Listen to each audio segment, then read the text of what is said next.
నమస్తే, welcome to ఆధ్యా TV. నేను Balu. TDP జాతీయ నేత నారా లోకేష్ యువగళం పాదయాత్ర 1200 కిలోమీటర్ల మైలురాయికి చేరుకుంది.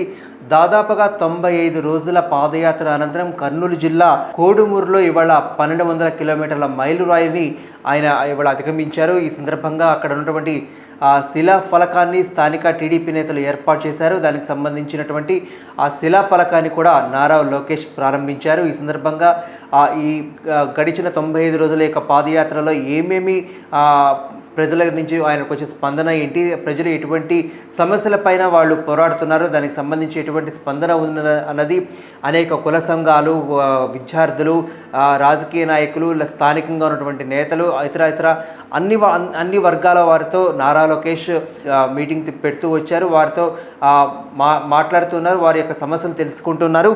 స్థానికంగా ఉన్నటువంటి సమస్యలు ఏవైతే ఉన్నాయో అక్కడ ఉన్నటువంటి స్థానిక టీడీపీ నేత కావచ్చు, ఎవరైనా కావచ్చు, వారికి పుస్తకం స్వతహాగా ఆయన ఒక పుస్తకం పెట్టుకొని రాసుకుంటూ అవన్నీ మనం చాలాసార్లు వీడియోస్ చూస్తున్నాం. ఇది రాసుకొని పెట్టుకో అంటూ ప్రతి సమస్యను వినే ప్రయత్నం నారా లోకేష్ చేసుకుంటూ వచ్చారు.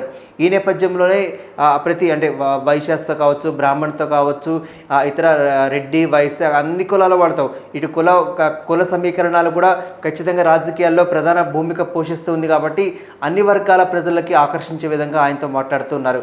ఈ నేపథ్యంలో నిన్న జరిగినటువంటి 1200 కిలోమీటర్లు దాటిన తర్వాత అక్కడ స్థానికంగా ఉన్నటువంటి ముస్లిం మైనారిటీలతో నారా లోకేష్ ఒక మాటామంతి జరిపారు. ఇందులో వాళ్ళకి కొన్ని సమస్యలు లేవనెత్తారు. దానికన్నా ముందర అక్కడ ఈ యువగళం 1200 కిలోమీటర్లు చేరుకున్న తర్వాత అనంతరం ఆయన ఉద్దేశం ఏంటో ఆయన మాటలను ఒకసారి విందాం. యువగళమై మహోజ్వలంగా సాగుతున్న యువగళం పాదయాత్ర ఈరోజు నందికొట్కూరు నియోజకవర్గం అల్లూరులో 1200 కిలోమీటర్ల మైలురాయిని చేరుకోవడం ఆనందంగా ఉంది. ఈ సందర్భంగా హంద్రీనివా నుంచి మిడుతూరు ఎత్తిపోతల పథకానికి శిలాఫలకాన్ని ఆవిష్కరించాను. ఈ ఎత్తిపోతల పథకం ద్వారా మిడుతూరు, కలమందలపాడు, మాదిగుండం, పౌరమంచాల చెరువులకు నీరు చేరుతుంది. తద్వారా 22,000 ఎకరాలకు సాగునీరు, మిడుతూరు, జూపాడు, బంగ్లా మండలాల్లో 60,000 మంది ప్రజలకు తాగునీరు అందుతుంది అంటూ లోకేష్ పేర్కొన్నారు. ఈ సందర్భంగా నందికొట్కూరు నియోజకవర్గంలో బ్రాహ్మణ కొట్కూరు, వడ్డెనూరు, అల్లూరు, నందికొట్కూరులో లోకేష్ యువగళం పాదయాత్ర చేయనున్నారంటూ ఆయన ఒక ఆయన మనోభావాన్ని వ్యక్తపరిచినటువంటి సందర్భం మనం చూస్తున్నాం. ఈ సందర్భంగా స్థానికంగా ఉన్నటువంటి ముస్లిం మైనారిటీ వర్గాల ప్రజలు అక్కడికి ఆయన చేరుకొని వాళ్ళ సమస్యల్ని కొన్ని ఆయన ముందుంచే ప్రయత్నం చేశారు. ఏదైతే ముస్లిం మైనారిటీలకు జనాభా దామాషా ప్రకారం ఏదైతే రిజర్వేషన్ కల్పించాలో అది కల్పించే విషయం పైన వైకాపా సర్కార్ వెనకడుగు వేస్తుంది. అదేవిధంగా ముస్లిం మైనారిటీల పైన దాడులకు సంబంధించి ప్రధానంగా వారు లేవనెత్తిన అంశం మనకు కనిపిస్తూ ఉంది. గతంలో తీసుకున్నట్లయితే ఒక కుటుంబం వీడియో చేస్తూ మా కుటుంబం వైకాపా వాళ్ళ యొక్క ఆగడాలకు మేము తట్టుకోలేకపోతున్నామంటూ సలాం అనే ఒక వ్యక్తి కుటుంబం మొత్తం ఆత్మహత్య చేసుకోవడం మనం చూస్తూనే ఉన్నాం. ఆ తర్వాత కాలంలో నర్సరావుపేటలో మరొక ముస్లింకి సంబంధించినటువంటి వ్యక్తి కూడా ఆత్మహత్య చేసుకోవడం మనం చూస్తున్నాం. ఇటువంటివి ఎన్నో విషయాలు నారా లోకేష్ ముందుకి వారు తీసుకురావటం, అదేవిధంగా గత ప్రభుత్వం అంటే తెలుగుదేశం పార్టీ హయాంలో ఉన్నప్పుడు రంజాన్ తోఫా కావచ్చు, లేకపోతే షాదీ ముబారక్ కావచ్చు, లేకపోతే దుల్హన్ లాంటిది ఏదో కొన్ని పథకాలు ఏవైతే ఉన్నాయో అవి మా దాకా రావట్లేదు అంటూ ముస్లిం మైనార్టీలు లోకేష్ ముందు ఉంచే ప్రయత్నం చేశారు. అట్లాగే కేజీ టు పీజీ విద్యకు సంబంధించి కూడా ముస్లిం మైనార్టీలకి పథకం వారికి లబ్ధిదారులకి అందట్లేదు అంటూ కూడా వాళ్ళకి వినతి పత్రం రూపంలో లోకేష్కి అందజేశారు.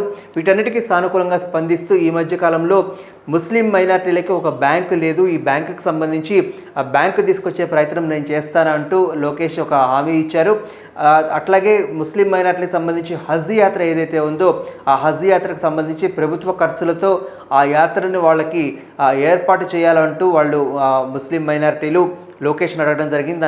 దానికి సానుకూలంగా స్పందిస్తూ ఒకవేళ కనుక రాబోయే రోజుల్లో తెలుగుదేశం పార్టీ ప్రభుత్వం ఏర్పాటు చేసినట్లయితే ఖచ్చితంగా ఈ ముస్లిం మైనార్టీలకు ఉన్నటువంటి సమస్యలు ఏవైతే ఉన్నాయో, అట్లాగే మౌజములకు కావచ్చు, లేకపోతే మౌల్వీలకు కావచ్చు, వీళ్ళకి ఒక నెలకి ఇంత ఇంత అని చెప్పేసి ఏదైతే గతంలో చంద్రబాబు నాయుడు గారు ఇచ్చారో అది ఆగిపోయిందంటూ వాళ్ళు లేవనెత్తినటువంటి సమస్యలు అది కూడా ఒకటి ఉంది. ఇటువంటి సమస్యలన్నిటికీ పరిష్కారం దిశగా టీడీపీ ప్రభుత్వం ఖచ్చితంగా రాబోయే రోజుల్లో ఒకవేళ ప్రభుత్వాన్ని ఏర్పాటు చేస్తే ఖచ్చితంగా ఇవన్నీ వీళ్ళకి అందజేస్తామంటూ లోకేష్ ఖచ్చితంగా వారికి వాగ్దానం చేశారు. వీరితో పాటుగా మరికొన్ని వాగ్దానాలు కూడా నారా లోకేష్ ఈ సందర్భంగా వారికి ఇచ్చినట్టుగా తెలుస్తుంది. దాదాపుగా ఏదైతే ముస్లిం మైనార్టీలకు సంబంధించి సప్లాన్ నిధులు ఏదైతే ఉన్నాయో 5,400 కోట్ల రూపాయల సప్లాన్ నిధులు దారి మళ్లించినట్టుగా వాళ్ళు గుర్తించారు. దీనికి సంబంధించి ప్రభుత్వాన్ని ప్రశ్నించినా కానీ మాకు ఎటువంటి ఉపయోగం లేకుండా పోయిందన్నారు. అంటే ముస్లింలకి ఇందాక మనం మాట్లాడుకున్నట్టుగా ఏవైతే ఉన్నాయో కేజీ టు పీజీ కావచ్చు, లేకపోతే హజ్ యాత్రకు సంబంధించిన నిధులు కావచ్చు, వాళ్ళ దాకా చేరట్లేదు అని వాళ్ళు వాపోతున్న నేపథ్యంలో ఈ సప్లాన్ నిధులు 5,400 కోట్ల రూపాయల సప్లాన్ నిధులు లెక్క చెప్పాలి అంటూ వాళ్ళు అడిగినట్టుగా తెలుస్తుంది. చూడాలి మరి రాబోయే రోజుల్లో ఒకవేళ టీడీపీ కనుక ప్రభుత్వం ఏర్పాటు చేసినట్లయితే ముస్లిం మైనార్టీలు కావచ్చు, లేకపోతే ఇతర అందరికీ అంటే ఏ వర్గం వారికి ఎటువంటి సమస్యలు ఉన్నాయో ఆ సమస్యలన్నిటికీ పరిష్కారం దిశగా టీడీపీ ప్రభుత్వం, అదేవిధంగా లోకేష్ యువగళం పాదయాత్రలో ఎటువంటి హామీలు ఇస్తున్నారో ఆయన ఆ హామీలన్నీ నెరవేర్చే దిశగా టీడీపీ ప్రభుత్వం ఉంటుందని ఆశిస్తూ దీనికి సంబంధించి ఏదైతే 1200 మైలురాయికి సంబంధించి నారా లోకేష్ యొక్క స్పందన మనం ఖచ్చితంగా 4,000 కిలోమీటర్లలో 1,200 కిలోమీటర్లు అయిపోయినాయి. సో ఖచ్చితంగా మిగతా 2,800 కిలోమీటర్ల మైలురాయిని కూడా అధిగమిస్తారని ఆశిద్దాం.